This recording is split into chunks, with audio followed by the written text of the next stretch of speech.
This video is brought to by MNS. This is Amit Sharma. आज के इस लेक्चर में हम क्लास 12 के चैप्टर 4 डिटरमिनेंट की एक्सरसाइज 4.2 को डिस्कस करने वाले हैं। एक्सरसाइज 4.2 जो आपकी बेस्ड है वो प्रॉपर्टीज ऑफ डिटरमिनेंट्स पर बेस्ड है। किस पर बेस्ड है? प्रॉपर्टीज ऑफ डिटरमिनेंट्स पर। उसी पर बेस्ड उन क्वेश्चंस को हम करते हैं। जैसे फर्स्ट क्वेश्चन है आपका X Y Z A B C X plus A X plus B Z plus C. आपको इसको सॉल्व करना है, सॉल्व या एक्सपेंड विदाउट एक्सपेंड। इसको सॉल्व करना है विदाउट एक्सपेंड। आपको इसका एक्सपेंड नहीं करना है जैसा हमने पहले किया था। R1 R2 R3 किसी के भी टर्म में हम एक्सपेंड कर सकते थे, लेकिन यहां पर एक्सपेंड नहीं करना है। एक्सपेंड यूजिंग प्रॉपर्टीज, प्रॉपर्टीज का यूज करके सॉल्व करना। प्रॉपर्टीज कौन सी हैं? बहुत सारी प्रॉपर्टीज हैं। उनमें से जैसे जैसे प्रॉपर्टी बीच बीच में आती रहेगी मैं आपको बताता रहूंगा। यहां पर आप ये देख रहे होंगे पर्टिकुलर जो कॉलम है आपका ये वाला C3, इसमें 2 एलिमेंट्स आपको प्लस करके दे रखे हैं।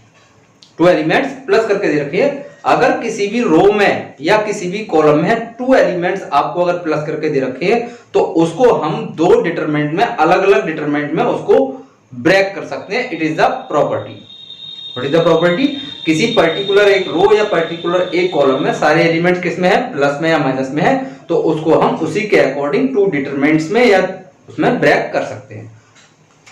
जैसे हम यहां पर क्या लिखेंगे? इसको पहले डिटरमिनेंट में हम लिखेंगे x a and x, second is y b x, next is z c z।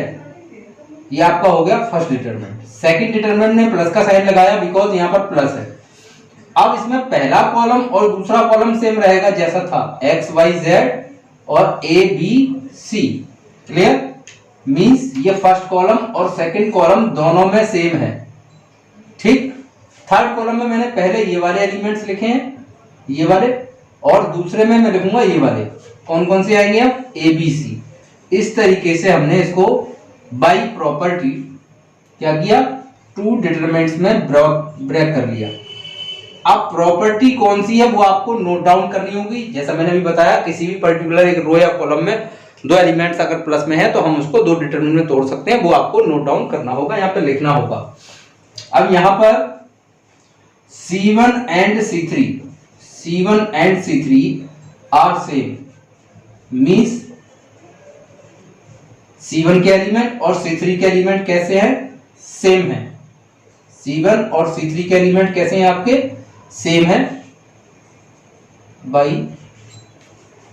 और इसमें आपके कौन कौन से हैं? C2 and C3 are same. Reason यहां पर आप देखो, C1 में आपके पास है XYZ और C3 में भी आपके पास XYZ है, बोथ आर सेम। ऐसे ही यहां पर C2 और C3 आर सेम। एक प्रॉपर्टी ये भी है, किसी भी 2 रो या 2 कॉलम में एक जैसे एलिमेंट अगर आ जाते हैं, किसी भी 2 रो या 2 कॉलम में एक जैसे एलिमेंट आ जाते हैं तो विदाउट सॉल्व हम उसकी वैल्यू लिख सकते हैं, that is the 0। That is the 0। तो इसकी वैल्यू क्या हो गई? 0 प्लस इसकी भी क्या हो गई? 0। That mean answer is 0। अगर आप इसे एक्सपेंड करते किसी के टर्म में तब भी आंसर आपका 0 आता। तो यहां पर आपको नोट डाउन करना होगा इफ एनी 2 रो और column are same in a determinant, value of determinant equals to 0। Value of the determinant equals to 0। It is the property. Okay students, तो हमने क्वेश्चन किया, वो किस बेस पर था? प्रॉपर्टीज के बेस पर था। पहली प्रॉपर्टी हमने यूज की, 2 डिटरमिनेंट में तोड़ सकते हैं। दूसरी प्रॉपर्टी हमने यूज की, अगर किसी भी एक डिटरमिनेंट में 2 रो या 2 कॉलम एक से हैं तो उसकी वैल्यू 0 होती है। तो हमने 2 प्रॉपर्टीज का यहाँ पर यूज किया और बिना एक्सपेंड किए हमने इसको सॉल्व किया। इसी पर बेस क्वेश्चन है next, prove that x y z and x square y square z square y z z x x y equals to x minus y minus z minus x y plus y z plus z x। इस exercise से इस type का 6 mark का question board में हर साल आता है, ये बात आप ध्यान में रखेंगे। इसको भी हमें with the help of property solve करना है। तो बहुत ही इजी और सिंपल क्वेश्चंस होते हैं, देखने में बहुत बड़े लग रहे हैं, कैसे होंगे देखो। यहां पर आपको ध्यान क्या रखना है कि राइट साइड में क्या है, राइट साइड में पहला टर्म आपका आ रहा है x माइनस बाई। ओके, तो x माइनस बाई आपको दिख रहा है कि इसमें से इसको माइनस किया जाएगा, तो ये आपकी कौन सी रो है, पहली वाली रो कौन सी है आपकी r1, दूसरी क्या है r2, तीसरी क्या है r3। तो मैं यहां पर ये करता हूं कि r1 tends to r1 minus r2। अगर मैं r1 में से r2 माइनस करूंगा तो मुझे x माइनस बाई मिलेगा, ऐसे ही यहां भी मिलेगा, यहां भी मिलेगा। ऐसे ही r2 में मैं वर्क कर रहा हूं r2 माइनस r3, तो आपको y माइनस z मिलेगा।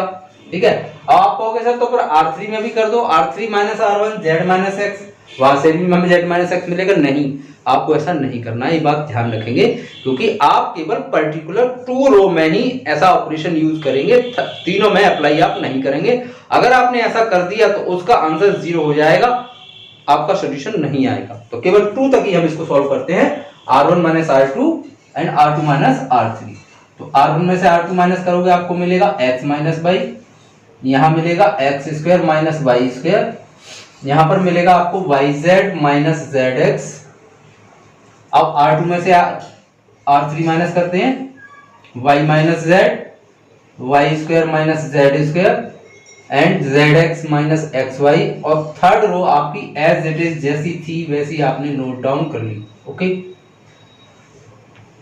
नेक्स्ट अब इसको और सिंप्लीफाई करते हैं, तो यहाँ पर x माइनस बाई आ गया, यहाँ पर a square minus b square की आइडेंटिटी यूज कर सकते हो, x minus y into x plus y. यहाँ पर आप कॉमन ले सकते हो, इसमें z कॉमन है, लेकिन वो भी मैं माइनस का कॉमन ले रहा हूँ, माइनस का z कॉमन लेने पर x माइनस बाई मिलेगा, प्लस का लेने पर मुझे y माइनस x मिलेगा, लेकिन मुझे नीड x माइनस बाई की है, इसलिए मैंने माइनस z कॉमन लिया। Next line y minus z, इसको आप लिख सकते हो a square minus b square से y माइनस z और y प्लस z। यहाँ पर आपका कॉमन आएगा माइनस का x, तो आपको मिलेगा y minus z, third is z and z square and xy। Okay, now taking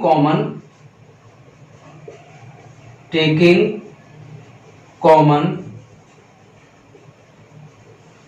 from r1 be x minus y and r2 be y minus z। मतलब r1 से मैं कॉमन ले रहा हूं x माइनस बाई और इससे ले रहा हूं y माइनस z r2 से, क्योंकि यहाँ पर x माइनस बाई तीनों जगह आ रहा है, यहाँ भी y माइनस z तीन में आ रहा है, तो कॉमन ले लेते हैं x माइनस बाई और y माइनस z और z माइनस x। तो कॉमन ले लेते हैं, कॉमन आपका आ गया x minus by and y minus z। x minus by मैंने r1 से कॉमन लिया, y माइनस z मैंने r2 से कॉमन लिया, तो यहाँ पर बचा 1 x plus by minus z, 1 y plus z minus x, और थर्ड रो आपकी एज इट इज है। अब यहाँ से आपको क्या करना है, r1 में से मैं r2 माइनस कर सकता हूँ। रीजन क्या है कि मुझे 2 जीरो मिल जाए, एक जीरो मिल जाएगा, r1 minus r2, x minus by y minus z common 1 minus 1 करोगे आपको 0 मिलेगा, x प्लस बाई में से माइनस करोगे बाई जेड को माइनस जेड प्लस एक्स, तो आपके पास आ गया 1 और y प्लस जेड और माइनस का x, और आपका आ गया z and z square and x y. Okay,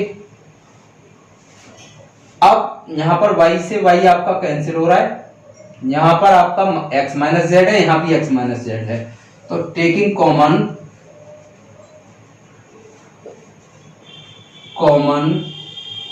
z minus x from r1। यहां पर कॉमन जो लिया जाता है पर्टिकुलर किसी रो या कॉलम में से लिया जाता है, ओके, इस बात को आप ध्यान रखेंगे। तो हमारे पास आ गया x minus by, by minus z और z माइनस एक्स आपका कॉमन आ गया, तो आपके पास कितना बचेगा, यहाँ से 0, और यहाँ पर z माइनस एक्स कॉमन लिया है x माइनस जेड, तो माइनस का 1 मिलेगा। ऐसे ही यहाँ से हमने z माइनस एक्स लिया है x माइनस जेड, तो माइनस 1 मिलेगा, 1 y प्लस जेड और माइनस का x, और आपका है z and z square and x y. Okay, अब हम इसको एक्सपेंड कर सकते हैं, क्योंकि हमें 3 टर्म मिल चुकी हैं, x minus by, by minus z और z माइनस एक्स। टारगेट एक बात पे ध्यान रखना है, किसी भी तरीके से एनी हाउ कोई सा भी आप ऑपरेशन यूज करें, एट लीस्ट 2 जीरो आपको बनाने हैं। एट लीस्ट कितने जीरो बनाने हैं? 2 जीरो हर हाल में बनाने हैं, ज्यादा से ज्यादा। पर पर्टिकुलर एक रो में होने चाहिए या एक कॉलम में, पर्टिकुलर एक रो में या एक कॉलम में। जैसे यहाँ पर एक जीरो आ गया तो आप यहाँ एक जीरो बना सकते हो, यहाँ जीरो बना सकते हैं, ठीक है। ऐसे ही यहाँ पर भी जीरो बना सकते हैं, यहाँ पे बना सकते हैं, यहाँ या फिर यहाँ और यहाँ। एक रो में या एक कॉलम में आपको जीरो बनाना होगा। आप इसे एक्सपेंड भी कर सकते हैं और यहाँ पर हम जीरो बनाना चाहें तो बना भी सकते हैं, लेकिन मैं इसको यहाँ पर एक्सपेंड कर रहा हूँ। 2 जीरो क्यों बनाए जाते हैं? इसलिए बनाए जाते हैं, 2 जीरो जब बन जाएंगे तो उसी रो या कॉलम के टर्म में जब हम एक्सपेंड करेंगे 2 फैक्टर हमारे जीरो हो जाएंगे, केवल एक ही फैक्टर बचेगा। अब मैं इसको एक्सपेंड कर रहा हूँ, x minus y, y minus z और z माइनस एक्स।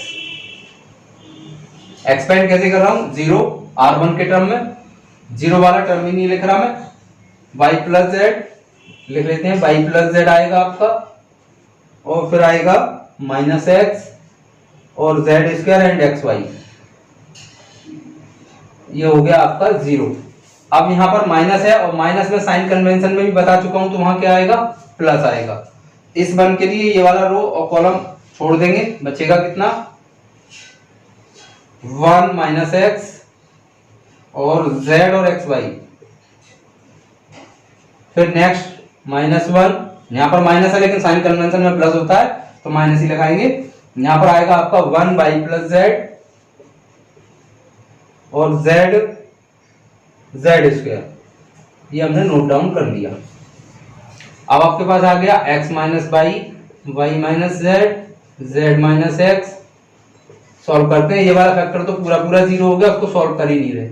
यहाँ पर प्लस 1 के साथ इसकी मल्टीप्लाई पहले, यानी एक्स वाई, माइनस बीच में रहता ही है आपके पास, पहले इसकी मल्टीप्लाई कर देते हैं, बिटवीन में माइनस आता है, माइनस यहाँ पर ऑलरेडी है तो प्लस जेड एक्स।